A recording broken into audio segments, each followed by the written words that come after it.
ఇక శెల్కల పొంటి ఏ పంటేసినా గింజ చేతికి రాకుండా పోతం చేసే కోతులు శెల్కల పొంటి ఉంటే ఉన్నాయి గాని ఊళ్ళ పొంటి అయితే వస్తలేవుగా అనుకుంటే ఇటు దిక్కు కూడా మళ్ళీ ఇండ్లల్ల పడి ఆగమాగం చేస్తున్నాయి. ఈ ఊళ్ళో ఇంటి నుండి అడుగు బయట పెడదామంటే పానం అరిచేతిలో పెట్టుకొని అడిగేయాల్సి వస్తుంది. ఎటు నుంచి ఏమొస్తాయో ఎప్పుడు మీద పడతాయో అనిపిస్తుంది. అట్లనే గీడ కూడా పడి ఎంత పని చేసినాయో చూడురి.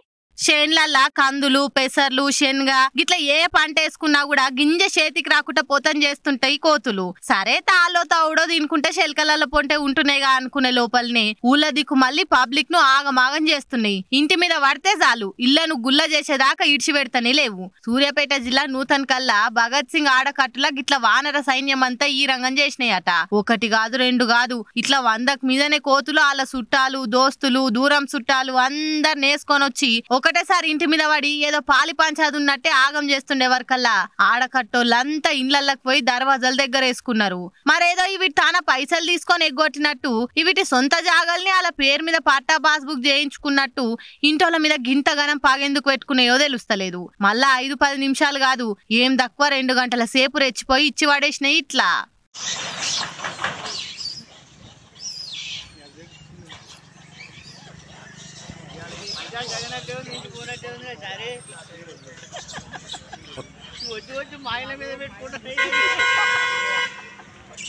ఇన్ని కోతులు గంటసేపు సతాయించే వరకల్లా భయమై ధైర్యం కోసం హనుమాన్ దండకం చదువుకున్నారు కావచ్చు ఆ ఇంటోళ్ళంతా. ఏదన్నా చేసి ఈ కోతుల తిప్పలు తప్పియురు సార్లు మీకు దండం పెడతాం అని అక్కడోళ్ళు ఫారెస్ట్ ఆఫీసర్లకు ఒకటే తిరగబతిలాడిరట.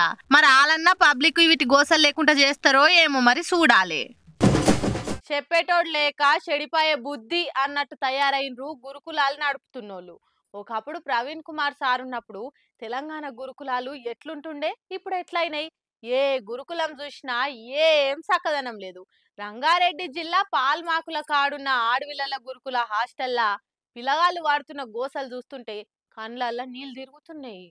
ప్రవీణ్ సార్ ఏమంట బయటకొచ్చిండో అప్పటి సంది గురుకులాల హాలైతే అంగడైపోయింది. ఎస్సీ ఎస్టీ హాస్టళ్లలో పిల్లగాలను పట్టించుకున్న పాపాన పోతలేరట. పురుగుల బువ్వ నీళ్ల కూరలతోటి పిల్లగాళ్ళు అరిగోసలు పడుతురట. ఇదికెళ్ళి ఇంకా కులం పేరుతోటి టీచర్లు తిడుతుంటే పంటి కింద బాధను భరిస్తురట. బీదల పిల్లలను అల్క తక్కువ చేసి మాట్లాడేంత బల్పు ఈ కొందరు గురుకుల టీచర్లకు ఏడికెళ్ళొచ్చింది. ప్రజల సొమ్ములు జీతంగా తీసుకుంటుంది వాళ్ళు, ప్రజలకు జీతగా లెక్క పని చేయాలి. కానీ ఈ కులం పేరుతోటి తిట్టుడేంది? పిల్లలు చూడకుండా చెప్పలేని రాయలేని భాషల కులం పేరుతోటి బూతులు తిడుతుర్రంటే మీరు చదివిన చదువులకు అర్థం ఏంది? మీకు నౌకరు అంత భారం అయితే రాజీనామా పెట్టి ఇంట్లో కూర్చోవాలి. ఈ హాస్టల్కి ఇట్లా సమస్యలున్నాయని పెద్ద ఆఫీసర్ కదా అని జిల్లా కేజీబీవీ జీసీడీఓ ఇన్ఛార్జి సుజాత గారికి చెప్తే ఆమె ఎంత ఎటకారంగా మాట్లాడుతుందో చూడుర్రి.